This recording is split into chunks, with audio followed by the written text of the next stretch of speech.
Good afternoon, everyone. My name is Ekta Gupta, and today we will talk about my journey and what motivated me to start this journey. I come from a middle class family, and my childhood was like any middle class child in the 90s. I don't remember any particular event which brought out my this side, but yes, I remember जब TV में वो water scarcity की news आती थी और वो गंदा गंदा काला पानी देखकर I was very concern about it. मैंने लिटरली लोगों के घर की बेल बजाई है उनको ये बताने के लिए कि आपकी टंकी भर गई है एंड मोटर बंद कर दो and people use to smile and say oh we didn't even realise. And even today, when I meet my friends and they're washing their hands around me, तो themselves recall कि मैं कैसे उस वक्त उनको बोलती थी कि प्लीज़ यार टैप बंद कर दो पानी वेस्ट होता है. I've literally seen people rubbing soap on their hands, looking into the mirror, embracing their faces, and not realizing how much water they're wasting while doing that act.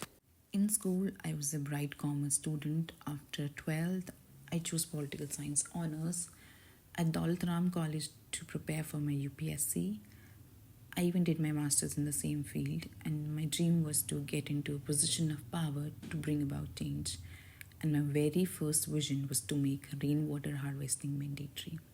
But the UPSC journey was exhausting for me. I dedicated 3 4 years of my life to it, but eventually I realized that it was draining me, so I gave it up. I was happy outside but very low inside. So many people tried to bring me down, and at some point, I felt like I'm a failure.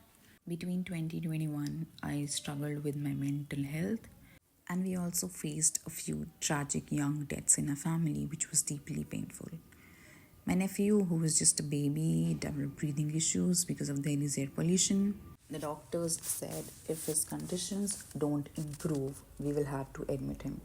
So I spent 2 3 hours, thinking about this, like what place have we made this planet into? It is becoming inhabitable for our kids, and what future do we have? Every one of us is focused on providing more for our kids, properties, money, but they can't eat money. If you want to give something to your kids, give them clean air, clean water, clean food. So now I was like, I want to act rather than crying and sitting and talking. So, as they say, be the change you want to see and never forget why you started. So, preparing for UPSC was only a path I was pursuing to achieve my goal of bringing the change. And if that path didn't work out, that doesn't mean I can't pursue my goal anymore. I just had to find a new way. So I just have to remember that why I started in the first place. So I thought of creating a brand that cares for the environment and spreads awareness and provides alternatives to the present unsustainable ways of life. And then I started with handmade soaps. You must be thinking, handmade soaps? Really? How many of you already know that commercial soaps and handmade soaps have a deeper impact on the environment? Let me explain. There are many aspects in which they are bad and good for the environment, but let's just focus on one main one here. That is its byproducts. So, a cold processed soap, which is actually soap, is made by mixing oils with sodium hydroxide, which is known as lye, and water. Yes, I know lye is a harmful chemical, but when it reacts with oils, it forms soap and glycerin. The sodium hydroxide, that is the lye, is fully consumed in the chemical reaction. No free lye remains in the soap after the process is complete. Since glycerin and other byproducts of the cold processed soap are biodegradable and non toxic, they do not harm aquatic life or the water systems. This makes handmade soaps much more eco friendly compared to the industrial soaps, which most of the times contain synthetic chemicals and fragrances that not only pollute our water resources but are also those fragrances play with our hormones in a bad way. So I started Jev India, and this name came naturally to me. Like one day I was thinking about it, Ratko, and it just came to my mind, which Jev denotes organic and India represents India. And after that, I was introduced to bioenzymes by my cousin Aryan, And at that time, to be really honest, I was not aware that this thing will take me so many places and can literally change my life and will become my life's purpose to spread awareness about it, its uses, and the impact. So I was doing this bioenzyme thing on my own, learning from different sources. So I'm a self-taught learner, YouTube, blogs, books, etc. And then one day something happened which made me actually think about certain things, and it made me question this idea of making bioenzymes. I was a little disheartened and I felt like अब क्या करूँ आगे, अब कैसे होगा, what next? So I came across this Bioenzyme Entrepreneurs Academy. It's based in Bangalore, and I decided to apply for its membership. Joining that organization gave me a boost, and it has also played a huge role in my journey so far. And I got so many great opportunities with them to work for Delhi's air pollution, to work with kids with special abilities for the skill development, and now I am the Delhi president for the National Wiki Bioenzyme Council. And it's a huge thing for me, and I feel very blessed to be there. If you move outside your house, you will see a lot of trash, and most of it is plastic. So, whose trash is it? It belongs to us. But I've seen a lot of people, like almost everyone, that the government is not taking care of it because we just want to share responsibility. The government promises jobs in every manifesto before the elections. But how many of us actually get it? So do you wait for the government to provide you a job? No. You work hard for it because you know it's important for you. So why do we have the same approach when it comes to our waste? Why do we have to wait for the government कि वो ही act करें, वो ही policy लेकर आए? Because we think it's not important and it doesn't harm us. We are running after development, cutting forests to make parks, offices, flats, flyovers, increasing our GDP. But for what? Can we go against nature? We can't. We have constructed dams, changed the courses of river, and have you noticed? थोड़ी सी बारिश होती है और हमारा पूरा शहर पानी में डूब जाता है. So who is it who is affected? It's us. You, me, and all of us, the common people. I've also seen people, thinking about relocating from Delhi, but how far can you go? We're just running from the issue and not addressing the core problem.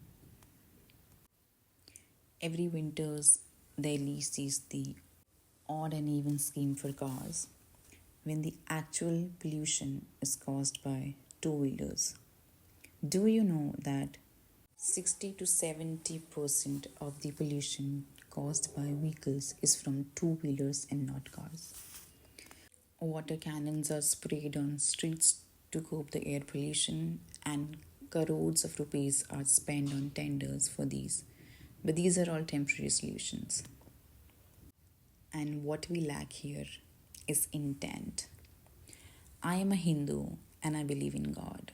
But what is the point of worshipping when we can't preserve the beautiful nature given to us by God?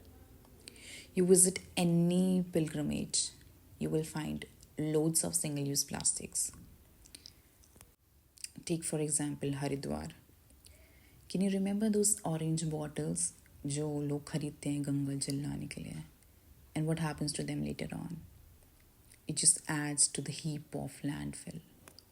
When Ram Mandir was inaugurated, do you remember हर घर में चावल और तिलक distribute किया गया था? And it was done in every house in India. So can you see the dedication there? Why can't we have the same dedication for our nature, for the soil, for the water? So every single disposable water bottle that you buy, you're not just paying those 10-50 rupees that you buy it for. You're paying something higher than that. You're paying for the wildlife that is disturbed because of those plastics. You're paying for the microplastics that will enter into your body later on. And you're also paying for the chest infection or any infection that you get because of the burning of the plastic in landfills, most of which is plastic. If we just segregate our waste and take care of the wet waste at our homes, we are straight away reducing 60% of the waste that is there in the landfills. And when there is only dry waste, it becomes very easy for the waste segregators to collect it and segregate. The methane generated from landfills and livestock agriculture is the largest contributor to global warming. The leachate generated from these landfills is responsible for polluting water and causing dangerous chronic diseases like cancer. And don't get scared. You don't have to radically change your life. You just need to make smaller changes in your life that will have huge impact on this planet and your life. We are the last generation that has the power to change it, to do anything, because after that it will be too late. So, to give you an example, like how small changes can have big impact, let's look at the life cycle of a single plastic cup, or as you know it, the paper cup. It's not actually paper, it's plastic cup. From its use by us to its disposal. When you use it, it has a thin lining of plastic which gets melted when you drink anything hot in it. Then you discard it. It goes to nearby waste collection. Since it is not recyclable due to multiple layers of material, and even if they try, the cost of recycling is more than actually making the new product. So, why would any manufacturer waste money on recycling when the new product is cheaper to him? So, at the waste collection center, it is either burnt or it is sent to the landfill. If it is burnt, microplastics enter the soil and then water and ultimately the food chain. And if it is decomposed at the landfill, there it enters water bodies due to leachate production. That leachate pollutes water, affects our aquatic animals, and enter the food chain. So when you eat seafood, it enters your body. So it's a full cycle from your house to your stomach. You think you've thrown it out of your house, so it won't return back to you, but it always, because it has no other way. And the same is for every other plastic. No matter how good quality a plastic is made of, it can be recycled maximum 3 times. So if someone tells you, oh, it can be recycled, please educate them that no matter how good quality, it can't be recycled for more than 3 to 4 times, because with every recycling, the quality of the plastic degrades. According to the global data, approximately 14 to 18% of the plastic waste generated globally is collected for recycling. And of the collected, only 9 to 10% is actually recycled. The remaining plastic is either incinerated, which means it is burned, or it ends up in landfills, or it leaks into the environment. So, are you convinced that we have to act? And here we end this episode. In the next episode, we will talk about how you can bring big differences through small changes. We will talk about conscious consumption, zero waste, plastic free, sustainable food, fashion, family, home, work, school, travel, transport, and celebrations. So, till then, bye, and thank you for listening to this episode. And you can follow us on Instagram. Our username is JevIndia, and you can also follow us on YouTube. Thank you, everyone.